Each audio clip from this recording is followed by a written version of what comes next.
بسم الله الرحمن الرحيم عما يتساءلون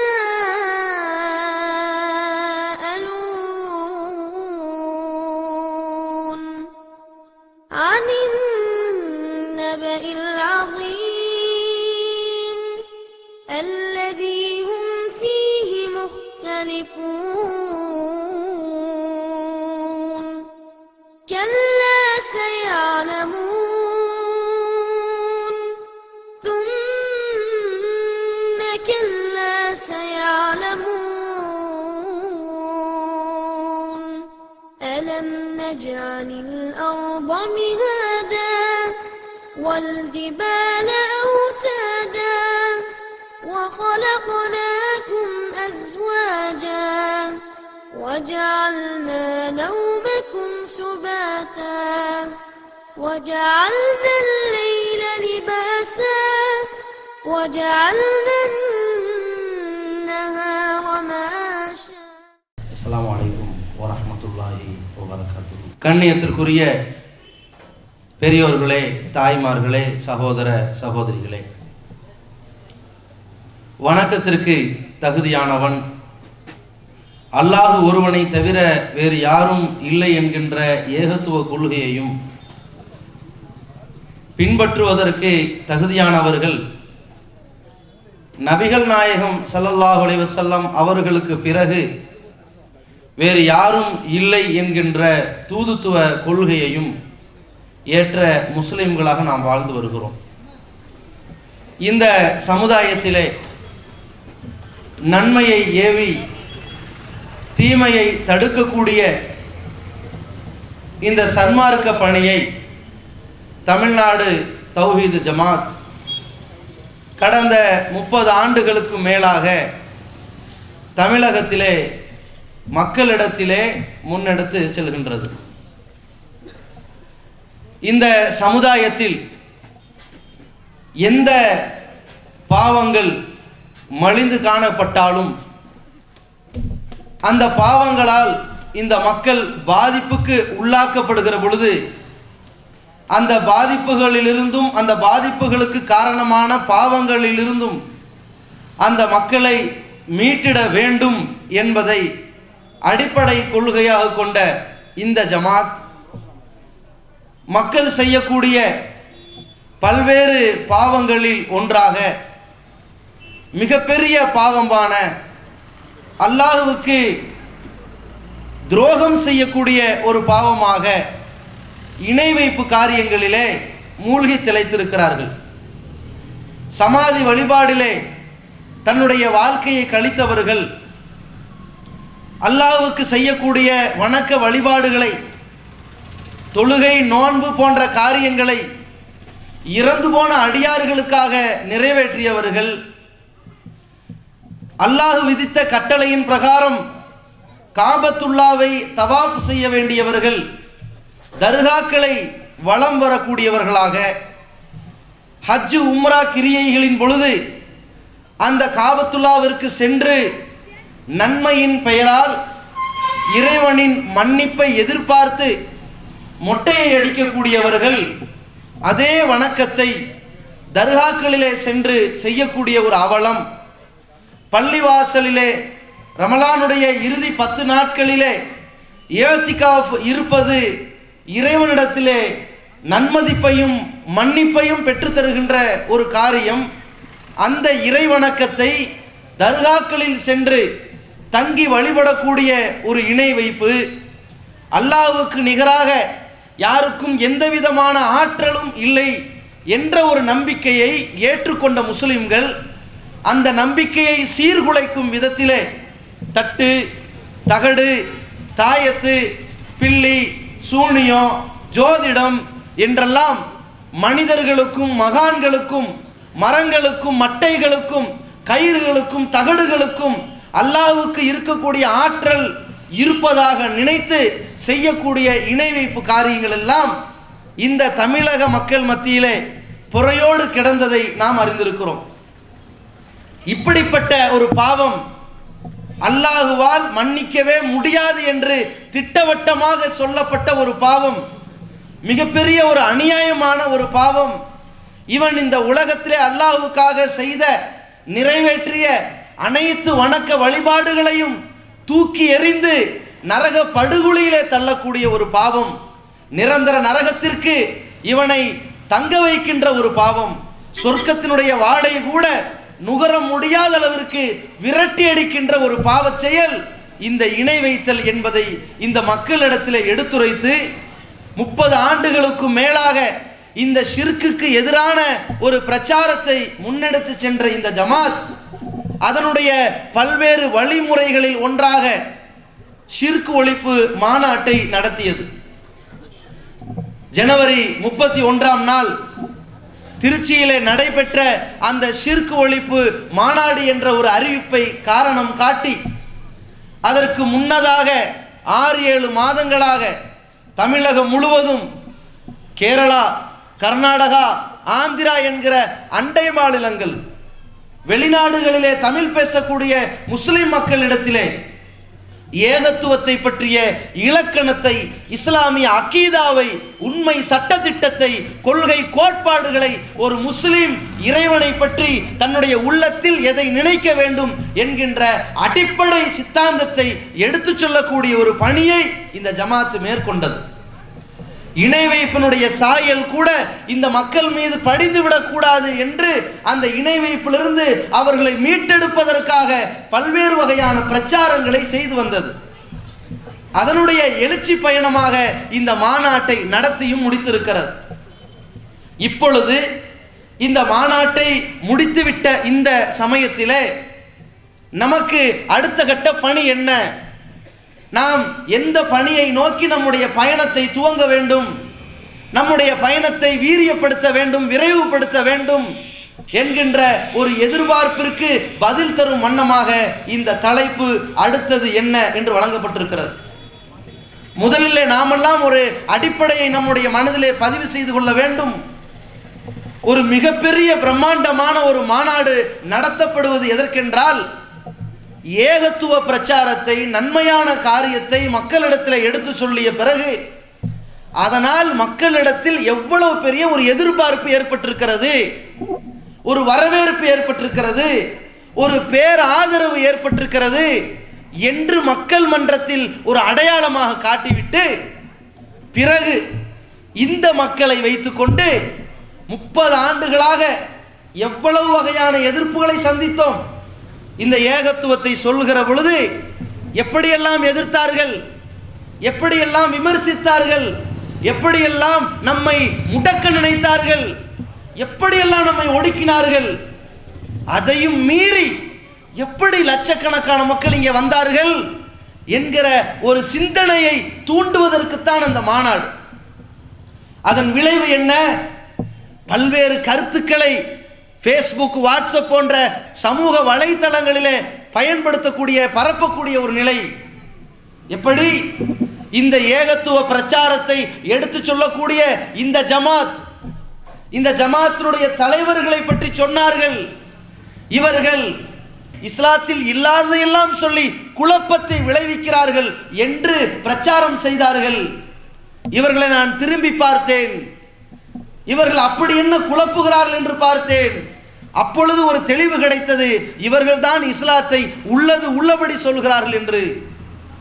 இவர்கள் திருக்குரானை அவமதிக்கிறார்கள் என்று ஒரு விமர்சனம் என்னை நோக்கி எடுத்து சொல்லப்பட்டது.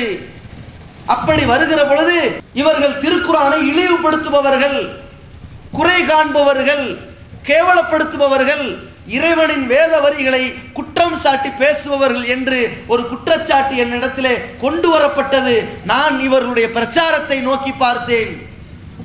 அந்த பிரச்சாரத்தை பார்க்கிற பொழுது இது நாள் வரைக்கும் எந்த திருக்குரானை படிக்க வேண்டாம் என்று ஆலிம்சாக்களால் எனக்கு அதற்கு ஒரு முடிச்சு போடப்பட்டிருந்ததோ, அந்த சிந்தனைக்கு பூட்டு போடப்பட்டிருந்ததோ, அந்த திருக்குரானை படிப்பதற்கு உனக்கு தகுதி இல்லை என்று தடுக்கப்பட்டேனோ, அந்த திருக்குரானை வாசிப்பதற்கு உனக்கு கலைகள், பல்வேறு கலைகளை நீ கற்றிருக்க வேண்டும் என்று அங்கே நான் நிறுத்தப்பட்டேனோ, திருக்குரானை படித்தால் உனக்கு புரியாது என்று எந்த இடத்திலே சிந்திக்க தூண்டுகிற ஒரு மார்க்கம் இருக்கிறதோ அந்த இடத்தில் என்னை சிந்திக்க வேண்டாம் என்று நிறுத்தினார்களோ, அப்படிப்பட்ட தடைக்கும் அப்படிப்பட்ட திரைக்கும் இங்கே ஒரு விடிவு காலம் பிறந்தது. இவர்கள் சொன்ன சொல் கேட்டேன், இவர்களின் கொள்கையை அலசி ஆராய்ந்தேன்.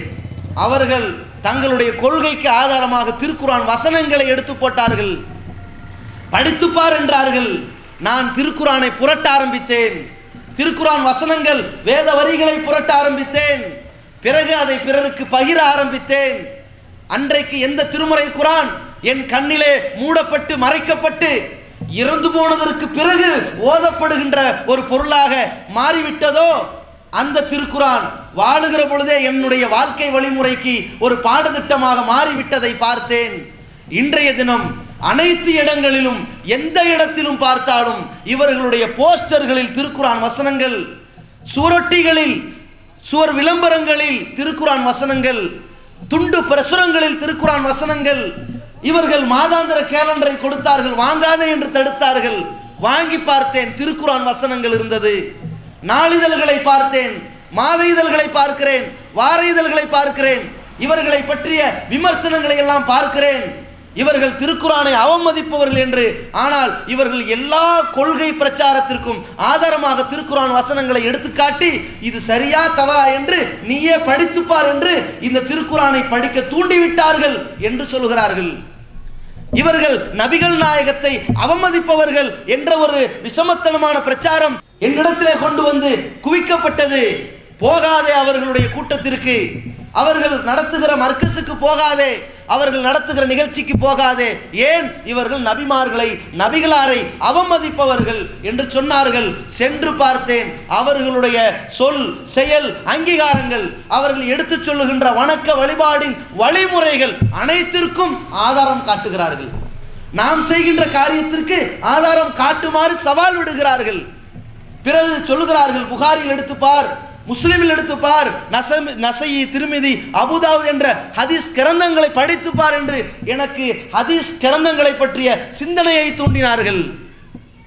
இவர்கள் ஹதீஸ் மறுப்பாளர்கள் என்று ஒரு விஷமத்தனமான பிரச்சாரம் என்னுடைய காதுக்கு வந்தது. அப்படி எத்தனை ஹதீஸுகளை மறுத்திருக்கிறேன் என்று போய் கேட்டேன். இவர்கள் சொன்னார்கள், திருமறையில் குர்ஆன் இது இறைவனினுடைய வஹி செய்திகள், இறைவன் புறத்திலிருந்து வந்த செய்திகள், நபிகளாருடைய பொன்மொழிகள் அது இறைவன் புறத்திலிருந்து வந்த செய்திகள். ஒமா யன்திகு அனில் ஹவா, இந்த முஹம்மது தன்னுடைய மன இஷ்டப்படி பேசக்கூடியவர் அல்ல. இன் ஹுவ இல்லா வஹி யுஹா, அவர் தன் இறைவனிடத்திலிருந்து எது வஹியாக இறை செய்தியாக இறக்கப்பட்டதோ அதைத்தான் சொல்வார். அப்படிப்பட்ட இறை தூதர் அவர்கள் எதை மார்க்கம் என்று நமக்கு சொன்னார்களோ அத்தனையும் வகி, அது ஆதாரபூர்வமானதாக இருந்தால், சஹீஹானதாக இருந்தால் அவற்றை நாங்கள் ஹதீஸ் என்று ஏற்றிருக்கிறோம்.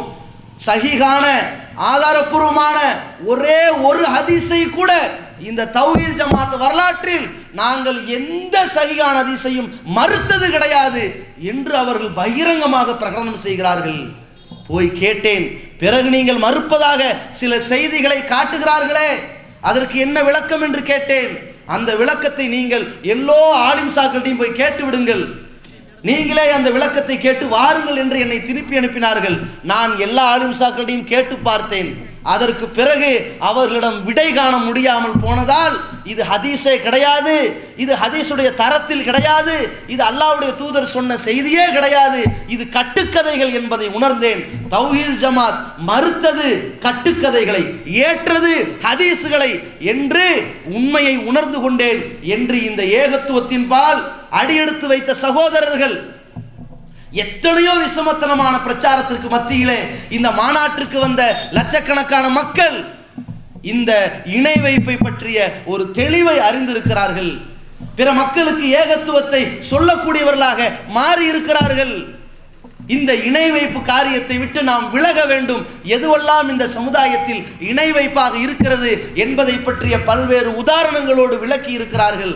அந்த இணை வைப்பு காரியத்திலிருந்து நான் ஒதுங்குவேன் என்ற இஸ்லாத்தினுடைய லா இலாஹ இல்லல்லாஹ் என்கிற அடிப்படை கலிமாவை அர்த்தத்தை புரிந்தவர்களாக, எந்த அளவிற்கு இந்த அர்த்தத்தை பற்றி மறுநாளில் எல்லா பத்திரிகைகளிலும், தமிழ் ஆங்கில பத்திரிகைகளிலே வெளியிடுகிறார்கள். தமிழ்நாடு தௌஹீத் ஜமாத் ஒரு மாநாட்டை நடத்தியது, ஒரு மிக பிரம்மாண்டமான மாநாட்டை நடத்தி காண்பித்தது. அந்த மாநாட்டிலே மூட நம்பிக்கைகளை ஒழித்து காட்டியது. என்ன தத்துவத்தை சொன்னது? worship the creator not creations. படைத்தவனை வணங்கு, படைப்பினங்களை வணங்காதே என்று பிரகடனம் செய்வதற்காக ஒரு மாநாட்டை தௌஹீத் ஜமாத் நடத்தியது என்று அனைத்து பத்திரிகையாளர்களும் நாம் எந்த நோக்கத்திற்காக மாநாட்டை நடத்தினோமோ அந்த நோக்கத்தை, அந்த தெளிவான அடிப்படையை நம் சமுதாய மக்களும் புரிந்தார்கள். இந்த சமுதாயத்தை பற்றி உலகத்திற்கு எடுத்துரைக்கும் இடத்தில் உள்ள மீடியாக்களும் விளங்கிக் கொண்டார்கள். அனைத்து தரப்பு மக்களும் தெள்ள தெளிவாக விளங்கக்கூடிய வகையில் இணை வைப்பு என்றால் என்ன என்பதை பற்றியும், எதுவெல்லாம் இணை வைப்பு என்பதை பற்றியும், ஏகத்துவம் என்றால் என்ன என்பதை பற்றியும் அந்த மக்களிடத்தில் எடுத்து சொல்லப்பட்டது. இப்ப இந்த இணை வைப்பினுடைய சாயலிலிருந்து நாம் மீண்டு வர வேண்டும் என்று அதிலிருந்து நாம் ஒதுங்கி இருக்கிறோம். இந்த தலைமுறையினருக்கு ஒரு தெளிவு கிடைத்து விட்டது. அதன் விளைவுதான் தர்காக்களில் நடந்திருக்கிற கூத்துக்கள், திக்ருகளின் பெயரால் நடந்த நாடகங்கள், ஆடல் பாடல் கொண்டாட்டங்கள், மௌலிது என்ற பெயரால் நடைபெற்ற பஜனைகள், பாட்டு கச்சேரிகள், இவற்றையெல்லாம் பார்த்த சகோதரர்கள் சிரிக்கிறீர்கள். ஏன் சிரிக்கிறீர்கள்? எதனால் சிரிப்பு வருகிறது? இதன் மீது ஏதாவது ஒரு முகபத் வந்துச்சா? அந்த திக்ரினால் உள்ளத்தில் ஏதாவது புரட்டப்பட்டுச்சா? ஏன் சிரிப்பு வருகிறது? இப்படி மார்க்கத்தின் பெயரால் கேலி கூத்துக்களையும் கும்மாளங்களையும் அடித்துக்கொண்டு இதற்கு வக்காலத்து வாங்கக்கூடியவன் ஆலிம்சா என்று சொல்லி திரிகிறானே, இவனை நினைத்தாலே கேவலமாக இருக்கிறது என்று இவர்களை பற்றிய ஒரு நிலையை உணர்ந்து இவர்கள் இந்த சமுதாயத்தை எப்படி சந்தி சிரிக்க வைத்திருக்கிறார்கள் என்பதை உணர்ந்து சிரிக்கிறீர்கள். இதே 30 ஆண்டுகளுக்கு முன்னாடி இந்த காட்சியை போட்டு காண்பித்தால் இங்கிருக்கிற 4 பேர் சேர்ந்து கூட ஆடிடுவான். ஏன்? அதை மார்க்கம் என்று விளங்கி இருந்தோம். திக்ரு செய்வது இபாதத் என்று விளங்கி இருந்தோம். அந்த திக்ரு செய்வது இபாதத்தாக இருந்தாலும் திக்ரின் பெயரால் இவன் கூத்தாட்டம் ஆடுகிறானே, அனைவரும் சேர்ந்து கும்மாளம் அடிக்கிறார்களே, ஆண்களும் பெண்களும் குதித்து குதித்து விளையாடுகிறார்களே, இதையெல்லாம் இறையச்சமும் இபாதத்தின் ஒரு அம்சமும் என்று நினைத்து இங்கும் 4 பேர் ஆடி இருப்பார்கள். ஏன்? இது ஒரு மார்க்கத்திற்கு அப்பாற்பட்ட, மார்க்கத்தினுடைய அந்த அடிப்படையை சேதாரப்படுத்துகிற, சின்னாபின்னமாக்குகிற ஒரு விஷயம் என்பதை நாம் உணர்ந்திருக்கக்கூடிய விளைவுதான் மக்கள் நினைக்கிறான், இதை கூட விளங்காம இருக்காங்களே, முட்டாள்களா இருக்கிறார்களே என்று நினைத்து கொண்டிருக்கிறோம். எப்படி இப்ராஹிம் அலைஹிஸ்ஸலாம் அவர்கள் சொன்னார்களே, உஃபின் லக்கும் வமிம்மா தாபுதுன மின் தூனில்லாஹி. ச்சே, வெக்கமா இல்லை? அல்லாஹ்வை விட்டு விட்டு நீங்கள் யாரையெல்லாம் வணங்குகிறீர்களோ அந்த செயல் நியாயமா இருக்கா? அட, அவனுக்கு ஒண்ணுமே இல்லை, அவனால் பிடிக்க முடியாது, பார்க்க முடியாது, நடக்க முடியாது, அவனுக்கே ஒரு பொருளை வைத்து கொண்டாலும் அதை தடுக்க முடியாது, பறிக்க முடியாது, அவற்றை சக்தி இல்லாத ஒன்றை போய் வணங்க வேண்டும், அது பக்தி என்று போகிறீர்களே, இந்த செயல், இதை செய்யக்கூடிய நீங்கள் வெட்கப்பட வேணாம் என்று இப்ராஹிம் அலைஹிஸ்ஸலாம் கேட்டது போல இன்றைக்கு ஏகத்துவ தலைமுறையினர் உருவாகி இருக்கிறார்கள். இது போன்ற மானக்கேடான, மார்க்கத்திற்கு முரணான, மார்க்கத்தின் பெயரால் செய்யப்படுகிற இந்த வழிகட்ட காரியத்தை பார்த்து, அதை செய்யக்கூடியவனை பார்த்து சிந்திக்க தூண்டும் வகையிலே பல்வேறு கேள்வி கணைகளை தொடுக்கக்கூடிய வகையில் இந்த சமுதாயம் உண்டாகி இருக்கிறது. இது ஒரு தலைமுறை உருவெடுத்திருக்கிறது. இது இந்த ஜமாத்தினுடைய இந்த 30 ஆண்டு கால பிரச்சாரத்தினுடைய விளைவால் அல்லாஹ் ஒரு வகையிலே ஏகத்துவத்தை இந்த ஜமாத்தை பயன்படுத்தி ஏற்படுத்தி கொடுத்திருக்கிறான். இந்த ஜமாத்தை ஒரு கருவியாக பயன்படுத்தி இந்த தமிழகத்திலே இந்த சத்தியத்தை உணர்த்தி இருக்கின்றான். இந்த மக்கள் அல்லாஹ்வை பற்றியும், அவன் ஆற்றலை பற்றியும், அவன் குதிரத்தை பற்றியும், அவனுக்கு செய்ய வேண்டிய வணக்க வழிபாடுகள் என்ன என்பதை பற்றியும் உணர்ந்திருக்கிறார்கள். அவனுக்கு நிகராக யாரையும் நினைத்து விடக்கூடாது, வணங்கி விடக்கூடாது, இணைத்து விடக்கூடாது என்பதை புரிந்திருக்கிறார்கள். இது நம்முடைய ஒரு விழிப்புணர்வு, நமக்கு கிடைத்திருக்கின்ற ஒரு பாக்கியம். இன்றைக்கு அல்லாஹ் நமக்கு ஒரு ஹிதாயத்தை கொடுத்து விட்டான். எப்படிப்பட்ட ஒரு ஹிதாயத், எப்படிப்பட்ட ஒரு நேர்வழி! இந்த நேர்வழியை மக்கள் ஏற்றுக்கொள்ள வேண்டும் என்பதற்குத்தான் நூஹ் அலைஹிஸ்ஸலாம் அவர்கள் 950 ஆண்டுகள் பிரச்சாரம் செய்தார்கள். அந்த சமுதாயத்திலே கிடைக்காத ஒரு நேர்வழி அந்த நூஹ் அலைஹிஸ்ஸலாம் அவர்கள் பிரச்சாரம் செய்யும் பொழுது ஓடி போய் பேசினார்கள் காஃபிர்கள். லா ததருன்ன ஆலிஹத்தக்கும் வலா ததருன்ன வத்தன், உங்களை பார்த்து அல்லாஹுவை மட்டும் வணங்க வேண்டும் என்று இவர் சொல்கிறார். விட்டுறாதீங்க, இறைவனுக்கு நிகராக நீங்கள் பெரியார்களாக யாரை வழிபடுகிறீர்களோ அவர்களை விட்டு விடாதீர்கள். இந்த வத்துங்கிறாரே அவரை விட்டுறாதீங்க. வலா சுவான் வலா யகூஸ வ யஊக வ நஸ்ரா, வத்து சுவா யகூஸ் யஊக் நஸ்ர் என்கின்ற இந்த மகான்களை விட்டுறாதீங்க என்று அந்த சமுதாயம் சொன்னதே. அப்படி சொல்கிற பொழுது கவலைப்பட்ட நிலையிலே 950 ஆண்டுகள் வாழ்க்கை நடத்திய இந்த நூஹ் அலைஹிஸ்ஸலாம் அவர்கள் காலத்தில் வாழ்ந்த மக்களுக்கு எந்த நேர்வழியும் தெளிவும் கிடைக்கவில்லையோ அப்படிப்பட்ட ஒரு தெளிவை அல்லாஹ் நமக்கு கொடுத்திருக்கிறான். மூசா அலைஹிஸ்ஸலாம் அவர்கள் தன்னுடைய சமுதாயத்திலே இறைவனின் தூதர் என்று பிரச்சாரம் செய்கிறார், அறிவிக்கிறார். அவரை பார்த்து சிலர் இஸ்லாத்தை ஏற்றுக்கொண்டு வருகிறார்கள். அவர்களுக்கு தெரியும் இவர் இறைவனின் தூதர்தான் என்று மனப்பூர்வமாக ஏற்றுக்கொண்டார்கள். ஏற்றுக்கொண்டதற்கு பிறகு ஃபிரௌனுடைய கூட்டத்தாரிடமிருந்து இந்த சமுதாயம் ஒரு கட்டத்திலே காப்பாற்றப்படுகிறது. அவனால் கொல்லப்பட்டு விடக்கூடாது என்கிற ஒரு நிலை. அவன் விரட்டி விடுகிறான்.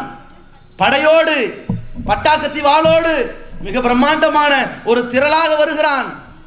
திரட்டி கொண்டு வருகிற கூட்டம் நம்மை கூண்டோடு அழித்து விடுவார்களே என்று பயந்திருக்கின்ற ஈமான்தாரிகளுக்கு மத்தியிலே நபி மூசா அலைஹிஸ்ஸலாம் அவர்கள் இறைவனின் கட்டளை வராதா என்று எதிர்பார்த்து காத்திருக்கிற பொழுது இறைவன் கட்டளை இடுகிறான். அந்த நேரத்திலே கைத்தடியை தட்டுகிறார். அந்த கைத்தடிக்குள்ளே பாம்பு வரும் என்று மூசாவுக்கு தெரியும். மூசா அலைஹிஸ்ஸலாம் அவர்கள் அற்புதம் செய்ய வரவில்லை. அற்புதம் செய்வதற்கு அவர் இறைவனும் இல்லை. இறைவன் ஒரு ரிமோட் வைத்திருக்கிறான். எப்படி? உன் கையில் இருப்பது என்ன? கைத்தடி. என்ன செய்வாய்? இலைதலைகளை பறிப்பேன், ஆடுகளை மேய்க்க பயன்படுத்துவேன், சாய்ந்து அமர்ந்து கொள்வேன். அதில் என்ன வரும் என்றால் இப்ப பாரு பாம்பு வரும் என்று ஒரு நேரத்தில் வந்தது. பிறகு கைத்தடியாக மாறியது. அது வேற பாம்பு. பிறகு சூனியக்காரர்கள் இல்லாததை இருப்பது போலும் இருப்பதை இல்லாது போலும் பொய் தோற்றத்தை ஏற்படுத்தி மக்களை ஏமாற்ற வந்தார்களே, அந்த சூனியக்காரர்களுக்கு முன்னிலேயே ஒரு போட்டி நடைபெற்றது. மூசா நபி அவர்கள் வந்தார்கள். மூசா அலைஹிஸ்ஸலாம் அவர்கள் அல்லாஹ்வின் புறத்திலிருந்து ஒரு உண்மையை நிகழ்த்தி காட்ட வந்திருக்கிறார்கள். சூனியக்காரர்கள் ஒரு பொய்யை உண்மையாக காட்டுவதற்கு பார்க்க வந்திருக்கிறார்கள். நிலைமை என்ன? அவர்கள் கைத்தடியை போட்டார்கள், பாம்பாகவில்லை. கயிறுகளை போட்டார்கள், பாம்பாகவில்லை. மூசா நபியை அங்கே அல்லாஹ் சொன்னான், நீ கைத்தடியை போடு. அப்பொழுது கூட மூசாவுக்கு இது எந்த பாம்பாக வரும் என்று தெரியாது. ஏன்? முன்னர் வந்தது அது சாதாரண பாம்பு, இப்பொழுது வந்திருக்கிறது மலை பாம்பு வந்திருக்கிறது. இது மூசாவுக்கு தெரியாது.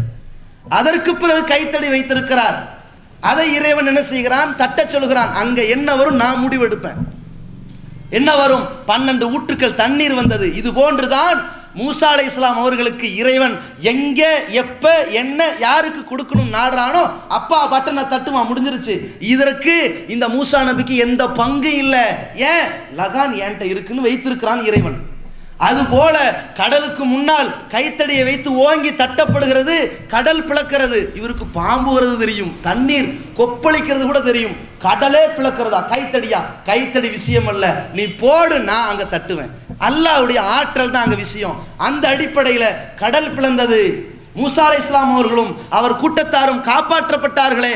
அந்த சமயத்திலே ஏராளமான குட்டி குட்டி தெய்வங்களை வைத்துக்கொண்டு வழிபட்டு கொண்டிருந்த மக்களை பார்த்து மூசா அலைஹிஸ்ஸலாம் அவர்களோடு அவர்களை நேரில் கண்டு பல்வேறு இறைவனின் அத்தாட்சிகளை கண்கூடாக பார்த்த மக்கள் கேட்டார்கள், ஈஜால் லனா ஆலிஹத்தன் கமாலகும் ஆலிஹா. மூசாவே, இவர்களுக்கு எப்படி நிறைய குட்டி தெய்வங்கள் இருக்கிறது, எங்களுக்கும் நிறைய குட்டி தெய்வங்களை கொடுக்கலாமே என்று கேட்ட அந்த வழிகேட்டில் போன மக்களுக்கு மத்தியில் அல்லாஹ் ரப்புல் ஆலமீன் நமக்கு ஒரு நேர்வழியை காட்டியிருக்கிறான், ஒரு தெளிவை கொடுத்திருக்கிறான். நபி ஸல்லல்லாஹு அலைஹி வஸல்லம் அவர்கள் தன்னுடைய அந்த பெரிய தகப்பனார் அபு தாலிபிடத்திலே பிரச்சாரம் செய்கிறார். எப்படியாவது இந்த மார்க்கத்தை ஏற்றுக்கொள்ளுங்கள் என்று வலியுறுத்தி பேசுகிறார். கடைசி வரைக்கும் அவர் ஏற்றுக்கொள்ள மறுக்கிறார். பக்கத்திலே அபூஜகளுடைய கூட்டம் இருக்கிறது. என்ன, அப்துல் முத்தலிபுடைய இந்த பாரம்பரிய அல்லாஹ்வையும் கடவுளாக நம்பிவிட்டு அவுலியாக்களை சிபாரிசு தேடக்கூடிய அந்த கொள்கையை விட்டு விட்டு போகிறாயா என்று அவனும் கேட்டுக்கொண்டே இருக்கின்றான். அந்த நேரத்திலே அல்லாஹ்வை மட்டும் வணங்கக்கூடிய இந்த கொள்கையின் பக்கம் வாருங்கள் என்று ரசூலுல்லாஹ் அழைக்கிறார்கள். அல்லாஹ்வையும் அவுலியாக்களையும் வணங்கக்கூடிய இந்த கொள்கையிலேயே இருந்துவிடு என்று அபூஜஹல் இழுத்து கொண்டிருக்கிறான். எதை பின்பற்றுவது? அபு தாலிப் இறக்கும் தருவாயிலே நபிகளாருக்கு அவர் பெரிய தந்தை, நபிகளாரை அரவணைத்தவர், ஆதரித்தவர், அள்ளி கொடுத்தவர். ஆனால் அந்த அபு தாலிபுக்கு அல்லாஹ் நேர்வழியை நாடவில்லை. நிலைமை என்ன? மில்லத் அப்துல் முத்தலிப், நான் அப்துல் முத்தலிபுடைய மார்க்கத்தில் தான் இருப்பேன் என்று மௌத்தாகிவிட்டாரே. அந்த நேரத்தில் ரசூலுல்லாஹி ஸல்லல்லாஹு அலைஹி வஸல்லம் அவர்கள் கவலைப்பட்டார்கள். அல்லாஹ் சொன்னான், இன்னக லா தஹ்தி மன் அஹ்பப்த, நீ விரும்புகிற ஆளுக்கு நேர்வழி காட்ட முடியாது. வலாக்கின் அல்லாஹ் யஹ்தி மன் யஷா இலா சிராத்தி முஸ்தகீம், அல்லாஹ் தான் நாடக்கூடியவர்களுக்குத்தான், அவன் நாடியவருக்குத்தான் நேர்வழி காட்டுவான் என்ற ஒரு வசனம் வருகிறதே. இது போன்ற அந்த ரசூலுல்லாஹி ஸல்லல்லாஹு அலைஹி வஸல்லம் பெரிய தகப்பனாருக்கு கிடைக்காத ஒரு நேர்வழியை, இந்த ஏகத்துவத்தை, இந்த சத்திய மார்க்கத்தை, அல்லாஹ்வை மட்டும் வணங்க வேண்டும் என்கின்ற ஒரு மார்க்கத்தை அல்லாஹ் நமக்கு கொடுத்திருக்கிறானே, அப்படிப்பட்ட ஒரு பாக்கியத்தை நாம் பெற்றதற்காக அல்லாஹ்வுக்கு அதிகமாக நன்றி சொல்ல கடமைப்பட்டிருக்கிறோம். அல்ஹம்துலில்லாஹ் இல்லதி ஹதானா லிஹாதா, எங்களுக்கு மறுமையிலே சொர்க்கவாசிகள் சொர்க்கத்தில் நுழைகிற பொழுது அந்த சொர்க்கத்தை பெற்ற மகிழ்ச்சியிலே சொல்வார்களாம், எங்கள் இறைவனுக்கே எல்லா புகழும் உண்டாகட்டும், இதை கொடுத்திருக்கிறானே, இந்த சொர்க்கத்தை பெறுவதற்காக எங்களுக்கு நேர்வழியையும் கொடுத்தானே.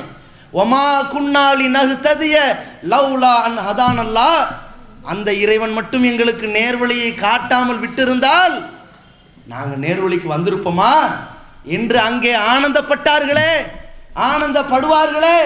அவர்களை பற்றி அல்லாஹ் சொல்வது போல நாம் இந்த தருணத்திலே அல்லாஹ் நமக்கு நாடாவிட்டால் எவன் எப்படி பிரச்சாரம் செய்திருந்தாலும் நமக்கு நேர்வழி கிடைக்காது. அல்லாஹ் நமக்கு நாடி இருக்கிறான். சத்திய மார்க்கத்தில் மிக தெளிவாக இருக்கிறோம். அல்லாஹ்வுடைய கிருபையினால் சத்திய மார்க்கத்தை துல்லியமாக விளங்கி இருக்கிறோம். அல்லாஹ்வுடைய ஆற்றலை புரிந்திருக்கிறோம், அதை நம்புகிறோம். அந்த இறைவனுக்கு எந்த வகையிலும் துரோகம் செய்யக்கூடாது என்பதில் தெள்ள தெளிவாக நாம் வாழ்ந்து கொண்டிருக்கக்கூடிய ஒரு வாழ்க்கை தடத்தை போட்டு கொடுத்த இறைவனுக்கே எல்லா புகழும் உண்டாகட்டும் என்ற ஒரு பயணத்தை தொடங்கக்கூடிய நிலையில் இருக்கக்கூடிய நாம் அடுத்த கட்டமாக செய்ய வேண்டிய பணி என்ன? நம்முடைய வாழ்க்கை இருக்கிறது. இந்த தருணத்திலே ஒரு இளமை பருவத்தில் உள்ளவர்கள் இந்த ஜமாத்தில், இந்த கொள்கையில் இருப்பீர்கள். அல்லது சற்று இந்த தௌஹீதை ஏற்று ஒரு 10 ஆண்டுகள் கழிந்தவர்கள் இருப்பீர்கள், 20 ஆண்டுகள் என்று கழிந்தவர்கள் இருப்பீர்கள். அல்லது நேற்று இந்த ஏகத்துவ கொள்கையின் பால் இந்த வாசனையை நுகர்ந்தவர்கள் இருப்பீர்கள். அல்லது இந்த கொள்கை எனக்கு பிடித்தமாக இருக்கிறது, இவர்கள் பேசுகிற பேச்சுக்கள் நியாயமாக இருக்கிறது, இவர்கள் வைக்கின்ற வாதங்கள் சரியாக இருக்கிறது, இவர்கள் கேட்கக்கூடிய கேள்வியிலேயே ஏகத்துவத்தை அறிந்து கொள்ளக்கூடிய வகையில் இருக்கிறது. எந்த அளவிற்கு எதிரிகள் தங்களுடைய கொள்கையை பிரச்சாரம் செய்கிறோம் என்று போடுகிற மேடைகளில் அவர்களுடைய உளறல்களிலேயே உண்மை வெட்ட வெளிச்சமாகிறது. உளறல்கள் என்ன?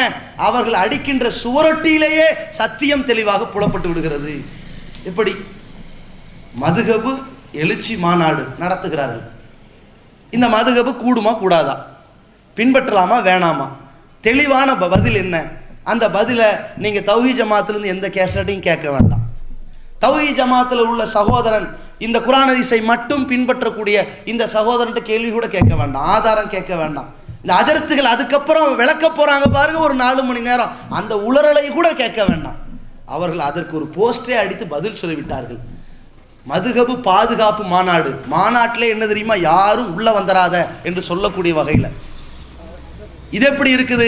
மதுகபு பாதுகாப்பு மாநாடுன்னு ஒரு போஸ்ட் அடிச்சாங்க. 251 ரூபா மொபைல் இப்போ கிடைக்கும்னு எவனாவது புக் பண்ணுவீங்க? வாடா உன்னதான் இப்படிம்பம்ல. இதே மாதிரி இவர்கள் ஒரு போஸ்ட் அடித்திருக்கிறார்கள், மதுகபு பாதுகாப்பு மாநாடு. மதுகபை பின்பற்றக்கூடாதுன்னு அவர்கள் அந்த போஸ்டர்லேயே பதில் இருக்கும். எப்படி? ஒரே இறைவன், ஒரே தூதர், ஒரே மார்க்கம், பிறகு எதற்கு 4 மதுகபுகள்? முடிஞ்சு போச்சு, இதை பின்பற்றாத போ அப்படின்ட்டு போஸ்டர்லேயே விளக்கம் கொடுத்து விட்டாங்க. அதனால் கூட்டத்துக்கு கூட போக வேண்டியதில்லை. இந்த அளவிற்கு இவர்கள் தங்களுடைய அசத்தியத்தை தோலுறுத்தி காட்டக்கூடிய வகையில் அல்லாஹ் இந்த உலகத்திலே சத்தியத்தை மிக பிரகாசமாக காட்டியிருக்கிறான். அப்ப இந்த அளவிற்கு இந்த சத்திய மார்க்கத்தை ஏற்றிருக்கிற நாம் இந்த மார்க்கத்தை, இந்த ஜமாத்தினுடைய கொள்கை பிரச்சாரத்தை, இந்த ஏகத்துவ பிரச்சாரத்தை ஆதரித்து இதற்காக பொருளாதார உதவி செய்பவர்கள், இந்த அழைப்பு பணி வீரியத்தோடு நடைபெற வேண்டும் என்பதற்காக வாரி வழங்கக்கூடியவர்கள், அனுதாபிகள், இவர்கள் உட்பட ஒரு தலைமுறையினருக்கு இந்த தௌஹீத் சென்றடைந்திருக்கிறது.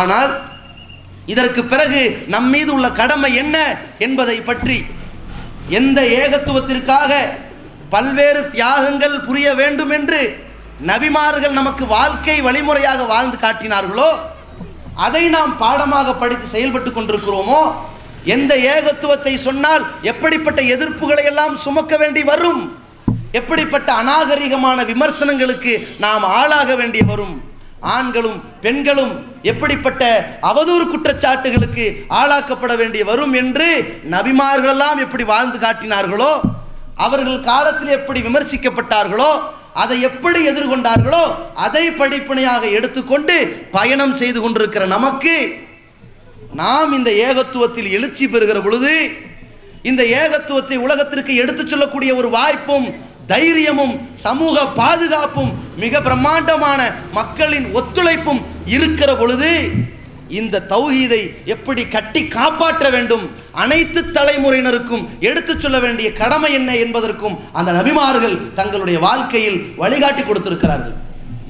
அது என்ன வழி?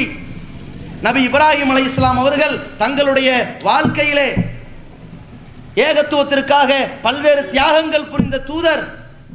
இந்த ஏகத்துவ எழுச்சிக்கு பிறகு அடுத்தது நீ என்ன செய்ய வேண்டும் என்பதை சொல்லி செய்து காட்டியிருக்கிறார்கள். அது அல்லாஹ்வுடைய தூதர் வரைக்கும் செய்து காட்டியிருக்கிறார்கள். அதை நாம் செய்ய வேண்டி இருக்கிறது. இப்ராஹிம் அலைஹிஸ்ஸலாம் அவர்கள் பல்வேறு துன்பத்திற்கும் துயரத்திற்கும் ஏகத்துவ கொள்கையை ஏற்றுக்கொண்டதால் ஆளாக்கப்பட்டார்கள். அவ்வளவு சோதனைகளிலும் வென்று காட்டினார்கள். அல்லாஹ் சொன்னான், இதிபு தலா இப்ராஹிம ரப்புஹு பி கலிமாத். இப்ராஹிம் அலைஹிஸ்ஸலாம் அவர்களை தனது இறைவன் பல்வேறு கட்டங்களில் சோதனைகளை கொடுத்தான். அத்தனை சோதனைகளையும் அவர் வென்று விட்டார். ஃபகால, இறைவன் சொன்னான், இன்னி ஜாயிலுக லின்னாசி இமாமா. இப்ராஹிமே, ஒட்டுமொத்த மனித குலத்திற்கும் உன்னை முன்னோடியாக ஒரு மாடலாக நான் ஆக்கிவிட்டேன் என்று இறைவன் சொல்லுகிறான். இது இப்ராஹிம் அலைஹிஸ்ஸலாம் அவர்களுடைய உழைப்புக்கு கிடைத்த பரிசு, பட்டம். அதோடு நின்று விட்டாரா? அடுத்தது என்ன? இப்ராஹிம் அலைஹிஸ்ஸலாம் ஆரம்பிக்கிறார்கள், வமின் துர்ரியதி. இறைவா, என்னை நீ முன்னோடி ஆக்கிவிட்டாய், இந்த ஏகத்துவத்திற்காக சோதனைக்கு பொறுத்து கொண்டதற்காக என்னுடைய பிள்ளைகளையும் என் சந்ததிகளையும் இதே போன்று முன்னோடியாக ஆக்கி இறைவா என்று கேட்டார்கள். அல்லாஹ் சொன்னான், ஆக்கலாம், ஆனா நான் யாரை ஆக்க மாட்டேன், லா யனாலு அஹ்தில் ஆலிமீன். உன் பிள்ளையா இருந்தாலும் சரி, அநியாயக்காரர்களாக போனால் அவர்களெல்லாம் நான் முன்னோடி ஆக்க முடியாது என்று இறைவன் சொல்லிவிட்டான். இப்ராஹிம் அலைஹிஸ்ஸலாம் ஒரு விஷயத்தை கையில் எடுத்தார்கள். என்ன தெரியுமா? நாம் ஏகத்துவ கொள்கை ஏற்றிருக்கிறோம், நமக்கு மேலே ஒரு தலைமுறை இருந்தது. தன்னுடைய தந்தை ஆசர் இருந்தார், அவர் இறைவனுக்கு இணை கற்பித்துக் கொண்டிருந்தார். அவருக்கு தௌஹீதை சொல்லிவிட்டோம். நம்முடைய தலைமுறை மக்கள், நம் சமகாலத்தில் வாழ்ந்த மக்கள், அவர்களுக்கும் தௌஹீதை சொல்லிவிட்டோம். சொன்னதற்குத்தான் நெருப்பு குண்டத்தில் எரியப்பட்டார்கள், சொன்னதால் தான் ஊரை விட்டு விரட்டப்பட்டார்கள், இன்ன பிற துன்பங்களுக்கு ஆளாக்கப்பட்டார்கள். அதற்கு பிறகு என்ன? நம்முடைய பிள்ளைகள் அடுத்த தலைமுறையினராக இருக்கிறார்கள், அவர்கள் புதிய தலைமுறையினராக இருக்கிறார்கள், அவர்களுக்கும் தௌஹீதை சொல்ல வேண்டும். இதுதான் அடுத்த கட்டம். இப்ராஹிம் அலைஹிஸ்ஸலாம் ஆரம்பிக்கிறார்கள். தன்னுடைய பிள்ளைகள் இஸ்மாயில் அலைஹிஸ்ஸலாம், இஸ்ஹாக் அலைஹிஸ்ஸலாம் அல்லாஹ்விடத்தில் மிக விருப்பத்திற்குரிய மனிதர்களாக தேர்ந்தெடுக்கப்பட்டு அந்த 2 பேரும் இறை தூதர்களாக நியமிக்கப்பட்டு விடுகிறார்கள். அப்ப இப்ராஹிம் அலைஹிஸ்ஸலாம் அவர்கள் அடுத்த கட்டமாக தன்னுடைய பிள்ளைகள் இந்த சத்திய மார்க்கத்திலே நீடித்திருக்க வேண்டும் என்பதற்காக தாவா பணியும் செய்கிறார். அந்த பிள்ளைகளை பண்படுத்துகிறார், பக்குவப்படுத்துகிறார், சத்திய மார்க்கத்தை சொல்லி வார்த்தெடுக்கிறார். அந்த நேரத்தில் அல்லாஹ்விடத்திலும் ஒரு பிரார்த்தனை செய்கிறார், ரப்பி ஜுனுப்னி வ பனிய அன் நஅபுதல் அஸ்னாம். என் இறைவா, என்னையும் என் பிள்ளைகளையும் இந்த விக்கிரகங்கள் சிலைகளை வழிபடுவதை விட்டு காப்பாற்றி விடு இறைவா என்று கேட்கிறார். தன்னுடைய இறுதி காலகட்டத்திலே இப்ராஹிம் அலைஹிஸ்ஸலாம் அவர்கள் அல்லாஹ்விடத்திலே எத்தனையோ கோரிக்கைகளை வைத்தார்கள். தன்னுடைய சந்ததிகள் இந்த சன்மார்க்கத்தில் நீடித்திருக்க வேண்டும், அடுத்த தலைமுறையினருக்கு இந்த தௌஹீத் எடுத்து சென்றிருக்க வேண்டும் அப்படிங்கிற விஷயத்தில் தெளிவாக இருந்தார். அல்லாஹ்வுடைய நாட்டம் இப்ராஹிம் அலைஹிஸ்ஸலாம் அவர்கள் வாழுகிற காலத்திலேயே அவருக்கு பேர குழந்தையும் பிறந்து விடுகிறது. யாக்கூப் அலைஹிஸ்ஸலாம் அவர்களும் பிறந்திருக்கிறார்கள். யாக்கூப் அலைஹிஸ்ஸலாம் அவர்களும் மிக தெளிவான ஒரு கொள்கையிலே ஒரு பாடத்தை படித்திருக்கிறார்கள். என்ன பாடம் தெரியுமா? நான் இந்த ஏகத்துவ மார்க்கத்தை ஏற்றிருக்கிறேன் என்றால் இதை என்னுடைய பெற்றோருக்கு சொல்ல வேண்டும், என்னுடைய பாட்டன்மார்களுக்கு சொல்ல வேண்டும், என்னுடைய தலைமுறையினருக்கு சொல்ல வேண்டும், என் பிள்ளைகளுக்கு சொல்ல வேண்டும், என் பேர பிள்ளைகளுக்கு சொல்ல வேண்டும். இப்படி 5 கட்ட தலைமுறைக்கு இந்த தாவாவை எடுத்து வைக்க வேண்டும் என்ற ஒரு பாடத்தை யாக்கூப் அலைஹிஸ்ஸலாம் படித்திருக்கிறார்கள். அவர்களுடைய பாடத்தினுடைய அந்த வெளிப்பாடு அவருடைய மரண தருவாயை அல்லாஹ் உணர்த்துகிறான். அம் குன்தும் ஷுஹதா இது ஹலர யாக்கூபல் மவுத். மக்களே, நபி யாக்கூப் அலைஹிஸ்ஸலாம் அவர்களுக்கு மரணம் வந்ததே, அப்போது நீங்கள் யாராவது அங்கே இருந்தீர்களா? அல்லாஹ் கேட்கிறான். யாரும் இல்லை. அங்கே நடந்தது என்னவென்று தெரியுமா? யாருக்கும் தெரியாது. அங்கே என்ன நடந்தது என்றால் அல்லாஹ் சொல்கிறான், அவர் தன் பிள்ளைகளை எல்லாம் நிறுத்தி வைத்துக் கொண்டு கேட்டார். பிள்ளைகள் என்றால் இவர் பெயர் தான் இஸ்ராயில், யாக்கூபுடைய பெயர் இஸ்ராயில், பிள்ளைகள் பனு இஸ்ராயில். பிள்ளைகளை எல்லாம் வைத்து கேட்டார். அந்த பிள்ளைகளில் ஒருவர் ஒரு இறை தூதர், அல்லாஹ்வை மட்டும் வணங்க வேண்டும் என்று சொல்வதற்கு நியமிக்கப்பட்ட தூதர். அவர்களையெல்லாம் வைத்துவிட்டு தான் கேட்டார், மா தாபுதூன மிம்பாதி, பிள்ளைகளே, நான் இறந்து விட்டால் நீங்கள் யாரை வணங்குவீர்கள் என்று கேட்டார். பிள்ளைகள் சொன்னார்கள், யாரை வணங்குவோமா? நஅபுது இலாஹக், உங்கள் இறைவனான உங்களுடைய முன்னோர்கள், உங்களுடைய பாட்டன்மார்கள் இப்ராஹிம், இஸ்மாயில், இஸ்ஹாக் அவர்களுடைய இறைவனான இலாஹும் வாஹிதா, ஒரே இறைவனை பின்பற்றுவோம், வணங்குவோம். நஹ்னு லஹு முஸ்லிமூன், அந்த ஒரே இறைவனுக்கு நாங்கள் கட்டுப்பட்டவர்களாக இருப்போம் என்று சொன்னார்கள். அதற்கு பிறகுதான் இந்த யாக்கூப் அவர்களுடைய உயிர் பிரிந்திருக்கிறது. இந்த இறை தூதர்கள் நமக்கு ஒரு பாடத்தை கற்பித்து கொடுத்திருக்கிறார்கள். நீ ஒரு தௌஹீதை ஏற்றிருக்கிறாய், உனக்கு அடுத்த தலைமுறையினருக்கு முறையாக தெள்ள தெளிவாக எடுத்து செல்லப்பட்டதா என்று பார்த்துக்கொள். அதை செய்தார்கள். இதே போன்று தான் நபிகள் நாயகம் ஸல்லல்லாஹு அலைஹி வஸல்லம் அவர்கள் இந்த மக்கமா நகரிலே ஒரு வெற்றி வாகை சூடுகிற பொழுது, இறுதி கட்டத்திலே அந்த அரஃபா பெருவழியிலே தன்னுடைய முதலும் கடைசியுமான ஒரே ஹஜ்ஜிலே நபிகள் நாயகம் ஸல்லல்லாஹு அலைஹி வஸல்லம் அவர்கள் உரை நிகழ்த்துகிற பொழுது ஒரு செய்தியை பதிவு செய்கிறார்கள். அறிந்து கொள்ளுங்கள், இன்ன குல்ல ஷைஇம் மின் அம்ரில் ஜாஹிலியா, அறியாமை கால மூட பழக்க வழக்கங்கள் அனைத்தும், அத்தனை காரியங்களும் மௌலூன் தஹ்த கதமாய், என்னுடைய 2 பாதங்களுக்கும் அடியிலே போட்டு புதைக்கப்பட்டு விட்டது. அல்லாஹ்வுடைய தூதர் பிரகடனம் செய்கிறார்கள். அதுதான் புதைக்கப்பட்டு விட்டதே, பணி முடிந்ததா, ஓய்ந்ததா, சாய்ந்ததா? அல்லாஹ்வுடைய தூதர் அவர்கள் அடுத்து சொல்கிறார்கள். அந்த உரையிலே ஒரு இடத்திலே குறிப்பிடுகிறார்கள், பல்லிகு அன்னி, என்னிடமிருந்து நீங்கள் ஒரு செய்தியை கேட்டிருப்பீர்கள், வலவ் ஆயா, அது ஒரே ஒரு செய்தியாக இருந்தாலும் சரி, என்னிடமிருந்து கேட்டதை நீங்கள் எடுத்து சென்று விடுங்கள், பிற மக்களுக்கு கொண்டு போய் சேர்த்து விடுங்கள், இந்த தாவாவை செய்து விடுங்கள். இது அடுத்த தலைமுறையிற்கு கொண்டு போய் சேர்க்கப்பட வேண்டும். ஏன்? ருப்ப முபல்லகின் அவ் ஆமின் சாமியின், இங்கே கேட்டுக்கொண்டிருப்பவரை விட நீங்கள் யாருக்கு எடுத்து சொல்லுகிறீர்களோ அவர்கள் இவர்களை விட கூடுதலாக கவனம் செலுத்தி அதை மனனம் செய்யக்கூடியவர்களாக இருப்பார்கள். அப்படிப்பட்ட நிலையில ரசூலுல்லாஹி ஸல்லல்லாஹு அலைஹி வஸல்லம் அவர்கள் அதை பதிவு செய்கிறார்கள். அப்ப இந்த அளவிற்கு அடுத்த தலைமுறையினருக்கு இந்த தௌஹீதை எடுத்து சொல்லுங்கள் என்று சொன்னார்களே. தன்னுடைய மரண தருவாயிலே சஹாபாக்களை பார்த்து பல்வேறு அறிவுரைகளை எடுத்து முழங்கினார்களே. அல்லாஹ்வை அஞ்சிக் கொள்ளுங்கள், இத்தகுல்லா, நீங்கள் தக்வாவோடு இருங்கள். எந்த நேரத்திலும் உங்களுக்கு இடையிலே பிணக்கு, பிரச்சனைகள், அடிதடி, பதவிக்காக, பணத்திற்காக, ஆசைக்காக நீங்கள் வெட்டி கொண்டு செத்து விடாதீர்கள். என்றெல்லாம் ரசூலுல்லாஹி ஸல்லல்லாஹு அலைஹி வஸல்லம் சொன்னதற்கு என்ன காரணம்?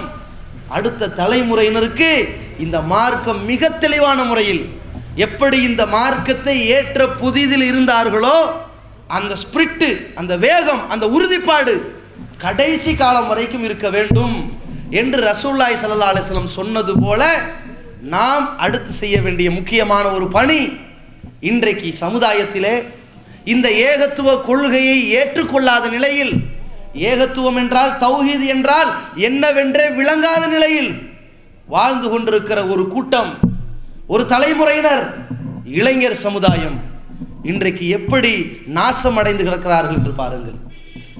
எந்த இளைஞர் சமுதாயம் அந்த இறை தூதர்களுக்கு ஒத்துழைப்பு கொடுத்த நபி தோழர்கள் போன்று வளம் பெற வேண்டுமோ, அந்த இளைஞர் சமுதாயம் இறை தூதர்களுக்கு எதிராக பாவிகளின் பட்டியலிலே போய் களம் கண்டு கொண்டிருக்கிற நிலையில் இருக்கிறார்கள்.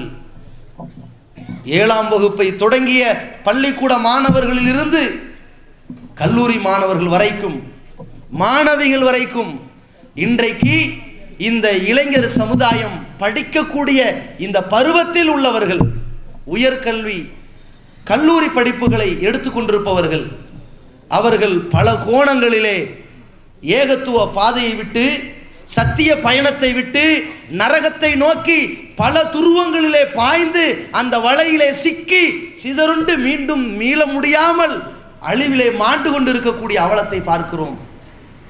ஒரு பக்கம் இவனுக்கு அனைத்தும் தெரிகிறது.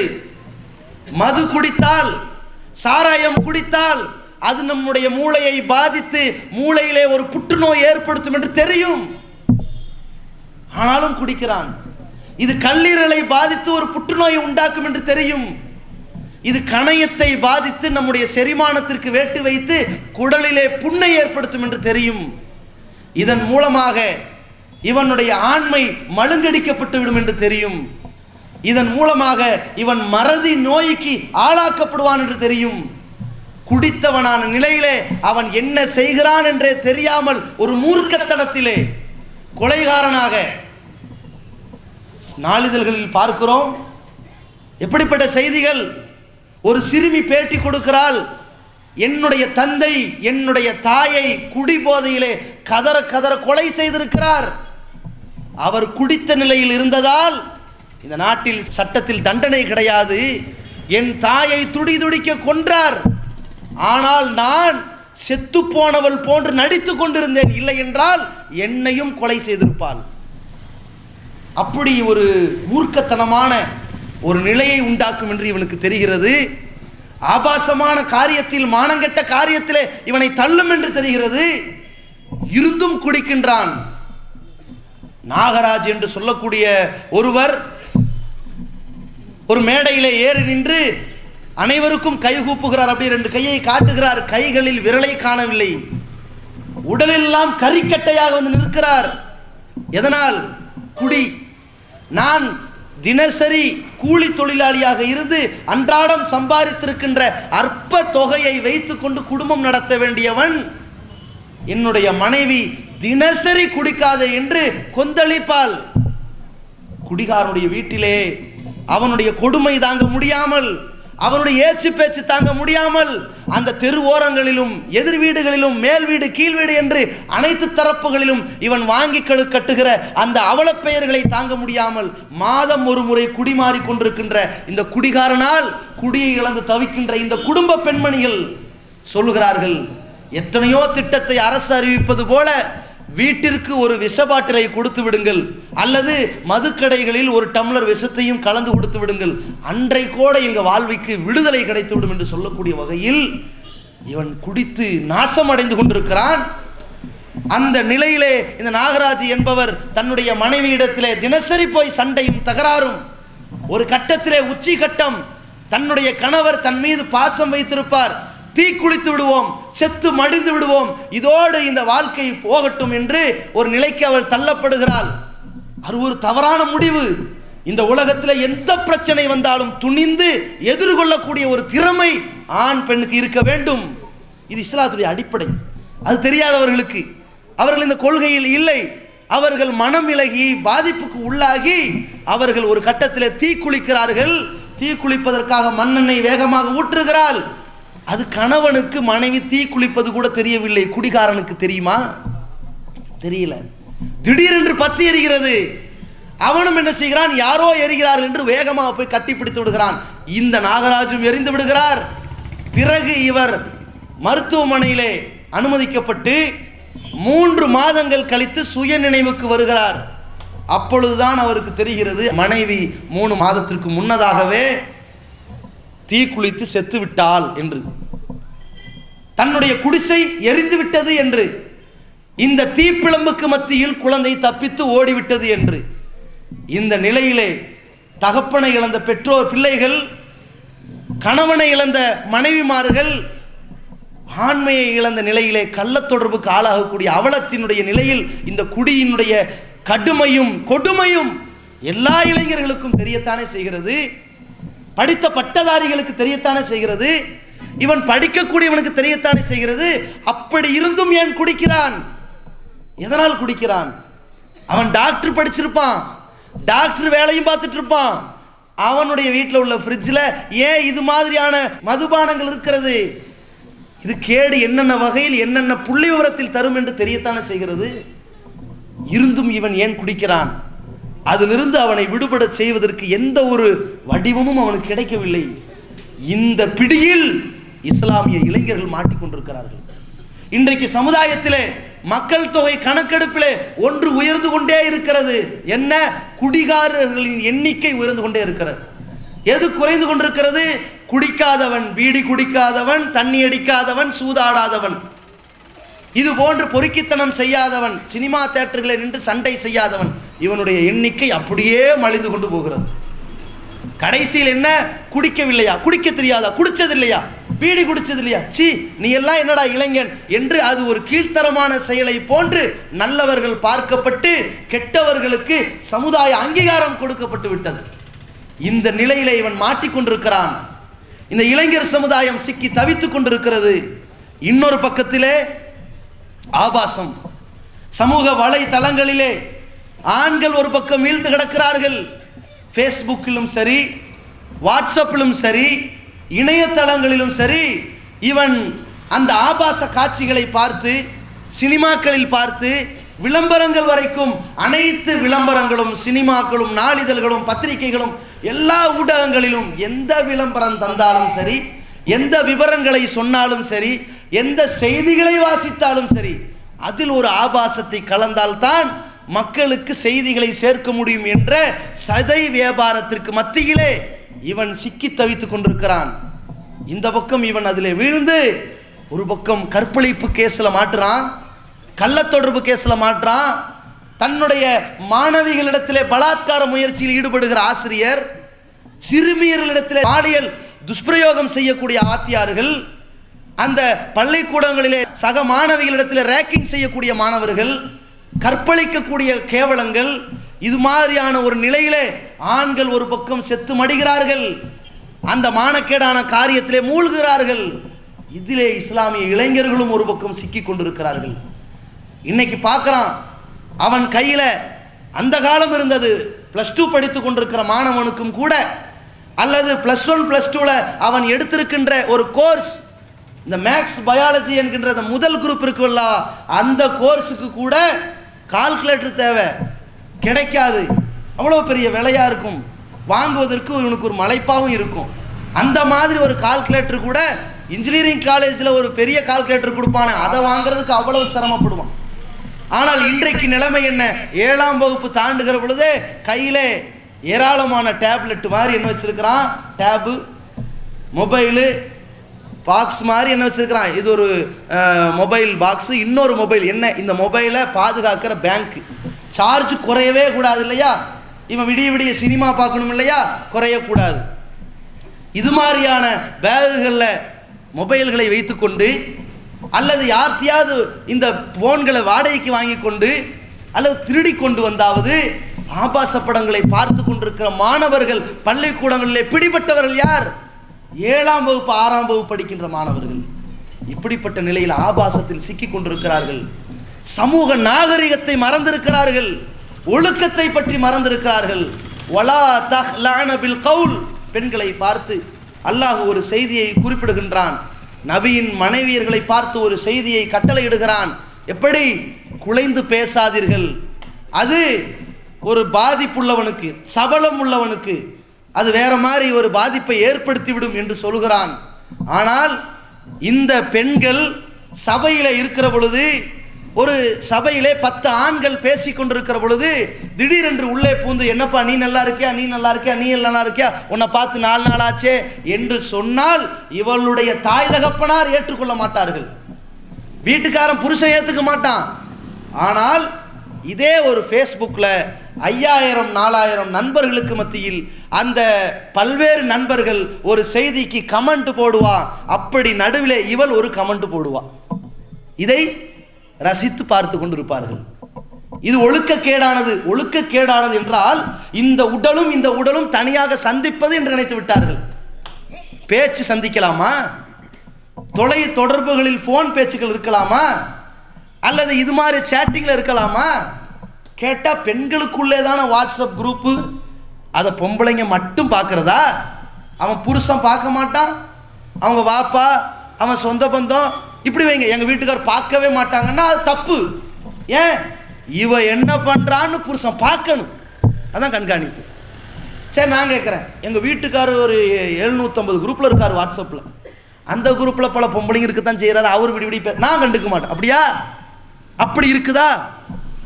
நீங்கள் பார்க்காம இருந்துருங்க. வீட்டுக்காரர் என்ன பண்ணுறாரு, கடார்னு ஃபோன் அடிக்குது, எங்கே போகிறாருன்னு தெரியல. 1/2 hour கழிச்சு வராரு. வேகமாக ஃபோன் வருது, எந்திரிச்சு ஓடுறாரு. ஏன் நம்ம முன்னாடி பேச மாட்டேங்கிறாரு? கேட்டுருவீங்களா? கேட்காம இருப்பீங்களா? அல்லது அவர் என்ன நோன்றாரு, என்ன பண்ணிக்கிட்டு இருக்கிறாரு, கேட்பீங்களா? கேட்க மாட்டீங்களா? இல்லை, சில பெண்கள்கிட்ட சில தகவல்களை சொல்றீங்க. எந்த தகவல்? நீ யார்கிட்ட சொல்கிற? கேட்போமா கேட்க மாட்டோமா? திடீர்னு உங்கள் மொபைலில் அவர் என்ன பண்ணிட்டாரு, தன் கணவர் தன்னுடைய மொபைலில் லாக் போட்டார். லாக் போட்ட நம்பரை உங்களுக்கு சொல்லலை. இப்போ என்ன பண்ணுவீங்க? என்னமோ இவர் 2ஆம் கல்யாணம் பண்ணுற மாதிரியே ஒரு வெடிக்குமே பூகம்பம். மொபைல் லாக் போட்டிங்களா, நம்பர் என்ன, பாஸ்வேர்டு என்ன, அது ஏன் உனக்கு சொன்னோன்னு வீட்டுக்காரர் கேட்டான், அதோட 2000 வீடு. அதானே? அப்போ வீட்டுக்காரர் மேலே இப்படி வருதுல கவனம். அப்போ என்னன்னா, அவர் பச்சை தண்ணி மாதிரி இருக்கணும், அப்படி பார்த்தோம்னா பளிச்சுன்னு தெரியணும், கண்ணாடி மாதிரி என்கிட்ட நடந்துக்கணும் நினைக்கிறோம்ல. அல்லாஹ் புருஷனை மட்டும்தான் நடக்க சொன்னானா? உன்ன லிபாசுன் லக்கும் அன்தும் லிபாசுன் லகுன்ன. நீங்கள் அவர்களுக்கு ஆடை, அவர்கள் உங்களுக்கு ஆடை. அப்போ இந்த ஆடையில் எந்த கீறல் வரக்கூடாது, அழுக்கு வரக்கூடாது என்று அவள் பார்ப்பது போல அந்த ஆடையில் அழுக்கு வரக்கூடாது என்று இவன் பார்க்க வேண்டும் அல்லவா? ரசூலுல்லாஹி ஸல்லல்லாஹு அலைஹி வஸல்லம் சொன்னார்கள், மனைவி நடத்தை கெட்டவள் தான் என்று தெரிந்து கொண்டே ஒரு புருஷன் வாழ்க்கை நடத்துவானையானால் இவனை அல்லாஹ் மறுமை நாளில் பார்க்க மாட்டான், அவனோடு பேச மாட்டான். வலகும் அதாபுன் அலீம், அவனுக்கு கடுமையான வேதனை இருக்கிறது என்று சொல்கிறானே. எந்த அளவிற்கு வேதனை இருக்கிறது என்று ரசூலுல்லாஹ் விளக்குகிறார்கள். இப்படிப்பட்ட ஒரு நிலை இருக்கிற பொழுது இந்த மனைவி என்ன செய்கிறாள்? தெரியல, வேண்டும்லாம் தப்பு செய்யக்கூடியதல்ல, தெரியாமல் விழுகிறது. ஃபேஸ்புக்கில் ஒரு பெண்மணி ஃபேஸ்புக்கு திறந்திருப்பார்கள், அதில் பல ஆண்கள் நண்பர் ஆவார்கள். தனி தொடர்புக்கு வாய்ப்பு இருக்கா இல்லையா? ஃபேஸ்புக்கில் வாட்ஸ்அப்பில் குரூப்பு, இது பெண்களுக்கான குரூப்புன்னு நம்ம நினைக்கிறோம். யோசித்து பாருங்கள், ஏமாந்து விடாதீர்கள். இது பெண்களுக்கான குரூப்பு நீங்கள் நினைப்பீங்க. அந்த நேரத்தில் ஒவ்வொருத்தியினுடைய நிலையும் பல மாதிரி இருக்கும். ஒரு சில பேர் இயற்கை ஃபோட்டோக்களை, காட்சிகள், பூக்கள், மரங்கள் என்று அந்த ப்ரொஃபைல் ஃபோட்டோவை வைத்திருப்பார்கள். சில பேர் தன் முகத்தையே ப்ரொஃபைல் ஃபோட்டோவை வைத்திருப்பார்கள். இதை கணவன் மனைவி என்னதான் பார்க்கிறாள், பேசுகிறார் என்று யதார்த்தமாக பார்ப்பான். அவ்வளவு பெண்களும் இவனுக்கு யார்? அந்நிய பெண்கள். ரோட்டில் இருந்து இப்படி வரிசையாக உட்காந்து பார்த்தா இவன் ஏற்றுக்குவியா? நீ ஃபோனில் உட்காந்து பார்க்குறானே, இவ யாரு இவ யாரு இவ யாருன்னு தெரியுதே. இவ உன்னுடைய வார்த்தைக்கு என்ன மாதிரி பதில் சொல்கிறா, அவள் எக்ஸ்பிரஷன் எப்படி இருக்குது, அவளுடைய பேச்சு வடிவம் எப்படி இருக்குது, அவள் எந்தெந்த மாதிரி உன்கிட்ட ஜாலியாக பேசுகிறான்னு அத்தனையும் இவன் ரசிக்கிறானே. இதே மாதிரி மற்ற பெண்களுடைய கணவன்மார்களோ தகப்பன்மார்களோ பார்ப்பார்களே. இப்படி பொது சந்தையிலே பெண்களுடைய மானம் பறிபோகுதே. இந்த நிலை கூட அறியாமல் இன்றைக்கு சமூக வலைத்தளங்களிலும் மாட்டிக்கொண்டு அதை பாதுகாப்பான முறையிலே பயன்படுத்த தெரியாத நிலையிலே இந்த இளைஞர் சமுதாயமும் சிக்கிவிட்டு இன்றைக்கு நிலைமை என்ன தெரியுமா? இவர்களிடத்திலே போய் ஃபேஸ்புக்கில் பெண் தோழிகளை சேர்க்காதேன்னு இவன்கிட்ட சொன்னால் நம்ம பாவியாக தெரிகிறோம். ஃபேஸ்புக்கில் வாட்ஸ்அப்பில் மற்ற பெண்களை உன்னுடைய குரூப்பில் சேர்க்காத, நீ யாரா அதில் சேர்க்கறதுக்குன்னு கேட்டால் நம்ம பாவியாக தெரிகிறோம். அப்போ என்ன காரணம்? அவன் நினைக்கிறான் எல்லாத்தையும் தடுக்காதீங்க, அது கூடாது கூடாது, ஏன் இப்படி தடுக்கிறீங்கன்னு சொல்லி மீறி போகிறான். அப்போ முதல்ல இந்த மீறுதல், அடுத்து படி தாண்டுதல், அதுக்கப்புறம் அந்த பெண்கள்லாம் நாளைக்கு நம்ம எங்கே போகலாம், ஆண்கள் எப்படி ஒரு இடத்துக்கு நைட்டில் போய் ஒரு 7-8 மணிக்கு சாப்பிட போயிட்டு 11-12 மணிக்கு வருவான்ல, ஊரில் என்னென்ன ஹோட்டல்லாம் புதுசாக திறந்து வச்சுருக்காண்டு, இது மாதிரி பெண்கள் என்ன செய்கிறது இப்போ போக ஆரம்பிச்சாச்சு. அதுக்கப்புறம் இந்த பக்கம் கலாச்சாரம் சீரழிஞ்சு சமுதாயம் நாசமாக போயிட்டு இருக்குதா, பள்ளி கல்லூரிகளை நாசமாகுது. ஆண்களும் பெண்களுமாக சேர்ந்து குடியும், அதில் பெண்களும் சேர்ந்து கொண்டு குடியும், கூத்தும் கும்மாளமும், ஆபாசத்துக்கு மத்தியில் காம களியாட்டங்களும். இதற்கு மத்தியில் ஆம்பளை என்ன பண்ணுறான், ஒரு நிலையில் தன்னுடைய மனைவியாக வர வேண்டிய காதலி தனக்கு துரோகம் பண்ணிட்டான்னு தற்கொலை பண்ணிடுறான். அல்லது ஒரு பெண்ணை இவன் தேர்ந்தெடுக்க நினைக்கிறான், அல்லது இவனுக்கே என்ன யோசனைனா, எனக்கு இந்த பெண்மணி கொஞ்ச நாளைக்கு இருக்கட்டும், வேற பெண்ணை தேர்ந்தெடுத்து போவோன்னு பார்க்குறான். அப்போ இவனுக்கு இது எது தடையாக இருக்கிறது, நம்ம முஸ்லீமாக இருக்கிறோமே அது தடையாக இருக்குது. வெளியேறு, மார்க்கத்தை விட்டு வெளியேறுகிறான், கொள்கையை விட்டு வெளியேறுகிறான். இந்த பெண்மணி முதலில் பார்க்கிறாள், தலையை ஏன் மூடணும், அதை முதல்ல இறக்கணும், அது ஏன் வந்து சுடிதார் போட்டா இது பத்தாது அப்படின்னு சொல்லிட்டு அடுத்து, அதற்கப்புறம் என்ன, வேறு கொள்கை உள்ளனா இருந்தால் என்ன, சோசியலாக பழகணும். நீங்கள் ஏன் மதங்களின் பெயரால் பிரிக்கிறீங்க, மதங்களின் பெயரால் நிறம் பூசுறீங்க அப்படின்னு புதுசாக ஒரு தத்துவங்கிற பேரில் ஒரு சாக்கடையை தெளித்து விட்டு கொண்டு உள்ளே புகுந்த நிலைமை என்ன, ஒழுக்கத்தை விட்டு இவள் மீறி படிதாண்டுகிறாள். கடைசியிலே இவள் நாளைக்கு வேற சமுதாயத்திலே போய் மாட்டிக்கொண்டு வந்துவிட்டு நான் பட்ட கஷ்ட நஷ்டங்கள் தெரியாதா என்று கண்ணீர் வடிக்கிறாள். குடும்பத்தை, அவருடைய மானத்தை அடமானம் வைத்து விடுகிறாள். இது இறுதி நிலையிலே இந்த பெண்களில் ஒரு பக்கம் கற்பை இழந்து தற்கொலை செய்பவர்கள். உலகத்திலேயே புள்ளி விவரம்னு இந்தியாவில் நீ வெளியிடாமல் இருக்கிறான், வெளியிட்டா கொஞ்சம் விழிப்புணர்வு ஆயிரும்ல, அமெரிக்காவில் வெளியிட்டான். எதற்காக, காதல் தோல்வி, பணம் நிறைய கிடைக்கல, பொருளாதார கடன், நிறைய பேர்கிட்ட வாங்கின கடனை அடைக்க முடியல, ஆடம்பர செலவு, குடி கூத்து கும்மாளம் என்று பொருளாதார இழப்பு. இதற்காக மட்டும் அமெரிக்காவில் 2002 தற்கொலை செய்தவருடைய எண்ணிக்கை 31,000 பேர். அதில் 25,000 ஆண்கள், 6,000 பெண்கள். இந்த 6,000 பெண்கள் என்ன, குடி போதையில் அல்ல, தனக்கு அமைய வேண்டிய கணவன் தவறிவிட்டான், தன் கற்பும் இழந்து விட்டோம் என்ற நிலையில் தற்கொலைக்கு போனவர்கள். இது மாதிரி இந்த குடும்பத்தினுடைய மான மரியாதையை காற்றில் பறக்க விடக்கூடிய நிலையில் இந்த இளைஞர் சமுதாயம் இருக்கிறது. ஒரு பக்கம் மானக்கேடான ஒரு நிலையை தேர்ந்தெடுத்த ஒரு வாழ்க்கை. இந்த இஸ்லாமிய சமுதாயத்துடைய இன்னொரு விளிம்பு என்ன, கொள்கை ரீதியாக அவன் பார்க்கிறான், தனக்கு ஏன் இந்த கட்டுப்பாடு, கணவன் மனைவி என்கின்ற உறவு வேண்டாம், தன் பாலின உணர்வுன்னு சொல்லிட்டு ஆம்பளையோட சேரலாம்னு ஒரு ஓரின சேர்க்கைக்கு போறான். ஏன், தனக்கு மதம்னு ஒன்று தடை கிடையாது, நமக்கு எந்த கடவுளும் கிடையாது, நான் கடவுள் நம்பிக்கை அற்றவன்கிற நாத்திகத்துக்கு வரான். நாத்திகத்திற்கு வந்த பிறகு என்ன செய்யறான், அவன் ஒரு நிலைக்கு தன்னை ஈடுபடுத்திக் கொள்கிறான். தனக்கென்று எந்த கோட்பாடு இல்லை, அப்படி இருந்தால் நான் ஏன் ஒரு பெண்ணுக்காக வாழ வேண்டும், நான் ஒரு ஆணுக்கு வாழுகிறேன் போகிறான். ஒரு பெண், நான் ஏன் ஒரு ஆணுக்கு மனைவியா இருக்க வேண்டும், பெண்ணுக்கு வாழுகிறேன் என்று இவள் போகிறாள். அதற்கு அடுத்த கட்டமாக ஒரு முடிவு வருகிறது. ஆசையாக இருந்தாலும் மோகமாக இருந்தாலும் முடிவு இருக்கிறது, காசாக இருந்தாலும் குடியாக இருந்தாலும் முடிவு இருக்கிறது. முடிவிலே தற்கொலைக்கு போய் மாண்டு விடுகின்றான்.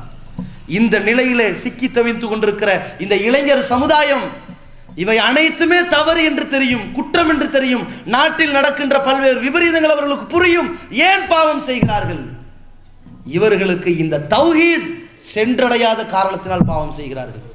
இந்த ஏகத்துவம் மட்டும் வந்தாலும் சரி, வேற எதை சொன்னாலும் விளங்க மாட்டான். நீங்க என்ன தத்துவத்தை சொன்னாலும், குடிக்காதன்னு 1000 வாட்டி சொன்னாலும், அவன் இந்த சத்திய மார்க்கத்தில் உள்ள இந்த ஏகத்துவ கொள்கையை ஏற்கும் வரை எந்த சீர்திருத்தமும் அவனுக்கு எடுபடாது. இதுதான் அடிப்படை. இந்த ஏகத்துவம் தான் அனைத்து நன்மைகளுடைய ஒரு தாய். இந்த இறைவனுக்கு இணை வைக்கக்கூடிய அல்லது இறைவனை நிராகரிக்கக்கூடிய இந்த ஷிர்கு குஃபுர் என்கின்ற இந்த நம்பிக்கை தான் அனைத்து பாவங்களுக்கும் வாசல்.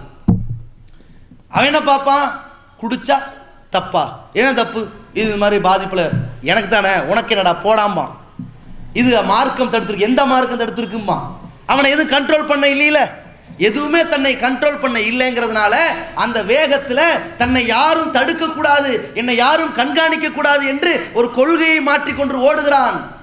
கடைசியிலே வேகப்பட்டு செய்துவிட்ட காரியத்திற்காக வருத்தப்பட்டு நிற்கிறானே, கை செய்தப்பட்டு நிற்கிறானே, அவன் பிறகு மீண்டு வருகிறான்.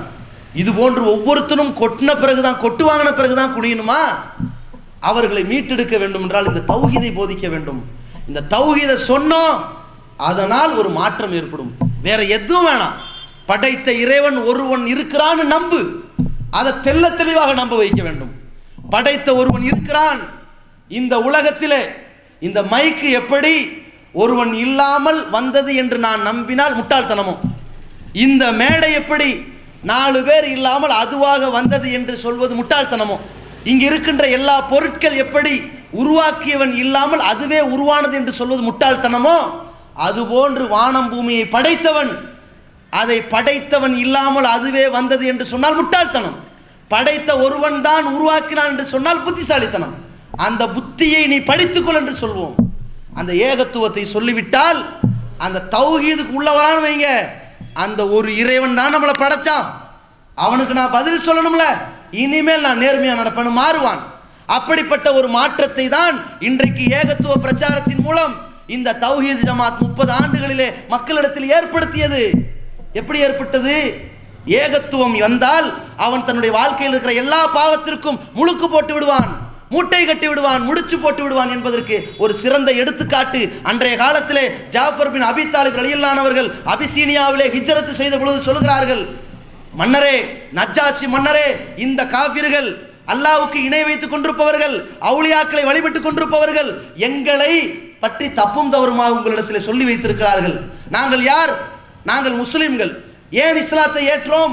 நாங்கள் எப்படி இருந்தோம்? ஒரு காலத்திலே கொலை செய்து கொண்டிருந்தோம், பரம்பரையை குறை சொல்லிக் கொண்டிருந்தோம், பலகீனமானவர்களை அடித்து அவர்களுடைய பொருளாதாரத்தை சூறையாடி கொண்டிருந்தோம், பல்வேறு பாவங்களை செய்து கொண்டிருந்தோம், குடிகாரர்களாக கிடந்தோம், பிறந்த பெண் குழந்தைகளை உயிரோடு கொன்று புதைத்தோம்.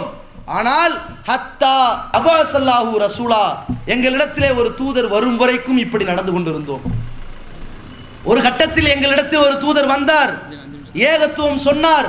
அந்த ஏகத்துவத்தை ஏற்றுக்கொண்டதற்கு பிறகு இன்றைக்கு நாங்கள் தொழுகிறோம், ஏகத்துவத்தில் இருக்கிறோம், நேர்மையாக நடக்கிறோம், வாய்மையாக நடக்கிறோம், அல்லாஹ்வுக்கு பயந்து நடக்கிறோம். பத்தினி பெண்கள் மீது அவதூறு சொல்லவில்லை, இறந்தவர்களுக்காக ஒப்பாரி வைப்பதில்லை, கொலை செய்வதில்லை, திருடுவதில்லை, விபச்சாரம் செய்வதில்லை, அனைத்திலிருந்தும் நாங்கள் திருந்து இருக்கிறோம். இன்றைக்கு மீண்டும் இந்த இணை வைப்பாளர்கள் எங்களை குறை சொல்கிறார்கள் என்றால் பழைய மார்க்கத்தில் நாங்கள் வழி தவற வேண்டும் என்பதற்கு அழைக்கிறார்கள், போக மாட்டோம் என்று ஜாஃபர் பின் அபி தாலிப் சொன்னாரே.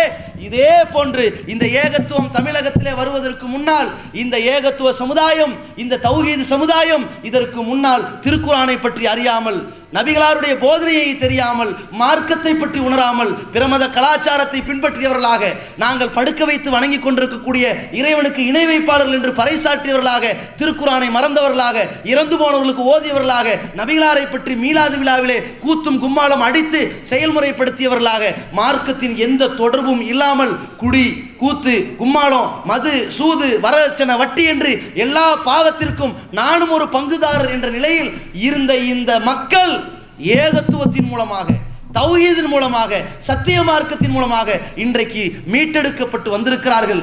தௌஹீதினுடைய பாதையில் வந்திருக்கிறார்கள். சொர்க்கத்தினுடைய பாதையை தேர்ந்தெடுத்து பயணம் செய்கிறார்கள். இங்கே மதுவோ, சூதோ, வட்டியோ, வரதட்சணையோ இல்லாத வகையிலே ஏகத்துவ பாதையினுடைய அந்த காற்றை சுவாசித்துக் கொண்டிருக்கிறார்கள். இதே மாற்றத்தை இளைஞர்களிடத்தில் எடுத்து வைத்தால், கல்லூரி மாணவர்களிடத்திலே கொண்டு சென்றால், பள்ளிக்கூட மாணவர்கள்ட்ட எடுத்து சொன்னால் கண்டிப்பாக ஒரு மாற்றம் ஏற்படும். இந்த ஏகத்துவத்தினுடைய தொடக்கம் மிகப்பெரிய எழுச்சியை ஏற்படுத்தும். அல்லாஹ்வை பற்றிய நம்பிக்கை அவர்களிடத்தில் ஒரு புரட்சியை உண்டாக்கும். எப்படி? அதற்கு நாம் எடுத்துக்கொள்ள வேண்டிய முக்கியமான விஷயம், முதல்ல இந்த கொள்கையை புரிந்து கொள்ள வேண்டும். இந்த ஏகத்துவத்தை எடுத்துச் சொல்வதுதான் நம்முடைய தலையாய கடமை. அல்லாஹ்வை பற்றிய எண்ணத்தையும் அச்சத்தையும் உண்டாக்க வேண்டும் என்பதுதான் நம்முடைய முதல் கடமை. இரண்டாவது கடமை, அதை நம்முடைய பிள்ளைகளுக்கு சொல்லுகிற பொழுது நம்மை திட்டுவான், நம்மை எதிர்ப்பான், நம்மளை கேவலமாக பேசுவான், நம்மளை அடிக்க கூட செய்வான். அந்த நிலைக்கு அவன் அடிக்ட் ஆயிட்டான், குடிகாரன் ஆயிட்டான், கொள்ளக்காரன் ஆயிட்டான், திருடன் ஆயிட்டான், நம்மை எதிர்த்து பேசக்கூடியவனாக, அவமதிக்கிறவனாக, பெருமை அடிக்கிறவனாக, ஆணவம் பிடிப்பவனாக மாறிட்டான். இவனை இப்பொழுது மீட்டெடுக்கிற பொழுது நமக்கு பொறுமை வேண்டும். எப்படி மீட்டெடுக்க வேண்டும்? அல்லாஹ் நமக்கு ஒரு வழிமுறையை சொல்கிறான். கூ அன்ஃபுஸக்கும் வ அஹ்லீக்கும் நாரா. மக்களே, நரக படுகொலியிலிருந்து, அந்த நரக நெருப்பை விட்டு உங்களை காப்பாற்றிக் கொள்ளுங்கள், உங்கள் குடும்பத்தாரை காப்பாற்றிக் கொள்ளுங்கள். நம்முடைய குடும்பத்தை நாம் காப்போம். அதற்கு முன்னதாக நம்மை நரகத்திலிருந்து காப்பதற்கான வேலையை செய்தால் நம்மை பார்த்து நம் பிள்ளைகள் நரகத்தை விட்டு காக்க ஆரம்பித்து விடுவார்கள். சொர்க்கத்தை நோக்கி பயணம் செய்ய புறப்பட்டு விடுவார்கள். அல்லாஹ்வை நம்ப வேண்டும், ஏகத்துவாதியாக இருக்க வேண்டும். நாம் அதே கொள்கையில் நீடித்திருப்போம். பிள்ளைகள் ஏகத்துவாதிகளாக மலருவார்கள். 5 வேளை தொழ வேண்டும் என்று பிள்ளைக்கு சொன்னால் போதாது, நீங்கள் போக வேண்டும், நாம் போக வேண்டும். பள்ளியை நோக்கி பயணம் செய்ய வேண்டும், பள்ளியை நோக்கி படையெடுக்க வேண்டும், ஜமாத் தொழுகையில் கலந்து கொள்ள வேண்டும், முதல் சஃபில் நிற்க முயற்சி செய்ய வேண்டும், சுன்னத்தான தொழுகையிலே பங்கு பெற வேண்டும், அல்லாஹ்விடத்திலே கையேந்த வேண்டும், பிரார்த்தனை செய்ய வேண்டும். ரப்பி ஹப்லி மின சாலிகின், இறைவா சாலிகான பிள்ளையை குடு இறைவா என்று கேட்க வேண்டும். ரப்பனா ஹப்லனா மின் அஸ்வாஜினா வ துர்ரியாத்தினா குர்ரத்த அய்யுன், என் குழந்தைகள், என் மனைவிமார்கள் அனைவரையும் என் கண்ணுக்கு குளிர்ச்சியாக ஆக்கி இறைவா என்று கேட்க வேண்டும். கொந்தளிப்பாக ஆக்கக்கூடாது. அல்லாஹ்விடத்திலே கையேந்துவோம், பிள்ளைகளை அழைத்து செல்வோம். வா பாப்பா எந்திரிச்சு வா, சுபு தொழுக போலான்னு கூப்பிடுங்க. முதல் நாள் வர மாட்டான், 2ஆம் நாள் வர மாட்டான், 3ஆம் நாள் வர மாட்டான், பிறகு வர ஆரம்பிப்பான். ஜுமாவுக்கு அழைத்து செல்வோம், ரமலானுடைய நோன்புக்கு அழைத்து செல்வோம், நோன்பு வைக்க சொல்வோம். நாம் எழுந்து சகர் வைப்போம், எழுப்புவோம். அந்த நேரத்தில் அல்லாஹ்விடத்திலே பாவ மன்னிப்பு கையேந்துவோம், அவனும் கையேந்துவான். அதற்காக நாம் இரவு தொழுகையில் 8 ரக்காத் தொழுகை, அந்த இரவு தொழுகையினால் நமக்கு மன்னிப்பு கிடைக்கிறது, தொழுவோம், அவனும் தொழுவான். இறுதி 10களில் கையேந்தி பிரார்த்தனை செய்வோம், பாவ மன்னிப்பு தேடுவோம், பிள்ளையும் செய்வான். ஜக்காத்துகளை கொடுப்போம், தர்மங்களை கொடுப்போம். ஏழை எளிய மக்களை கூப்பிட்டு தர்மத்தை கொடுத்து விட்டு பிள்ளைகளுக்கு சொல்லுங்கள், அடுத்தவருக்கு உதவி செய்வது இஸ்லாம் என்று பிள்ளைகளும் செய்வார்கள். நபி வழி அடிப்படையிலே நம்முடைய தொழுகையை அமைத்துக் கொள்ள வேண்டும் என்று சொன்னால் பத்தாது, நாம் நபி வழி முறைப்படி தொழுது காட்டுவோம். நம் பிள்ளை நம்மை பார்த்தே தொழ ஆரம்பித்து விடுவான். அவர்களுக்கு பண்புகளை போதிப்போம். பேராசைப்படாதே என்று சொல்வோம், நாமும் பேராசைப்படாமல் இருப்போம். ஒப்பாரி வைக்காதே என்று சொல்வோம், ஒப்பாரி வைக்காமல் இருப்போம். கோபப்படாதே என்று சொல்வோம், கோபப்படாமல் இருப்போம். சபிக்காதே என்று சொல்வோம், சபிக்காமல் இருப்போம். எந்த தருணத்திலும் பெருமை அடித்து விடாதே, அவமதித்து விடாதே, அண்டை வீட்டாரை பேணிவாள் என்று சொல்வோம். நாமும் அண்டை வீட்டாரோடு சண்டை செய்யாமல் நல்ல முறையில் நடந்து கொள்வோம். உறவினர்களை கண்ணியப்படுத்து என்று சொல்வோம், நாமும் உறவினர்களை இணைத்து வாழ்வோம். பெற்றோர்களுக்கு மரியாதை கொடு என்று நம்மை திட்டும் பொழுது நம்முடைய பிள்ளையை பார்த்து திட்டுகிறோம், பேசுகிறோம். அதற்கு முன்னதாக நம்முடைய தாய் தகப்பனை நாம் மரியாதை கொடுத்து நடத்துவோம். விருந்தாளிகளை உபசரிக்க வேண்டும் என்று நாம் சொல்வோம், நாம் உபசரித்து அந்த பிள்ளைகிட்ட காட்டுவோம், இப்படி தான் உபசரிக்கிறதுன்னு. ஏழை எளிய மக்களுக்கு உதவி செய்துவிட்டு நோய்வாய்ப்பட்டவனுக்கு நலம் விசாரித்து கொண்டு பாதிக்கப்பட்டவனுக்காக நீ உழைப்பது ஒரு தர்மம் என்று சொல்லிக் கொடுப்போம். ஒருத்தனை பார்த்து விட்டு அப்படியே முகத்தை திருப்பிட்டு போறோன்னு வைங்க, ஒரு சைக்காலஜி, ஒரு உளவியல் தத்துவம் என்ன தெரியுமா? நாம் 1000 விஷயங்களை சொல்வதை விட ஒன்றை செய்தால் நம்முடைய பிள்ளை அதே செய்து காட்டும். 1000 தடவை நாம் சொல்லி புரிய வைப்பதை ஒரே ஒரு தடவை புரிய வைத்து விடலாம்.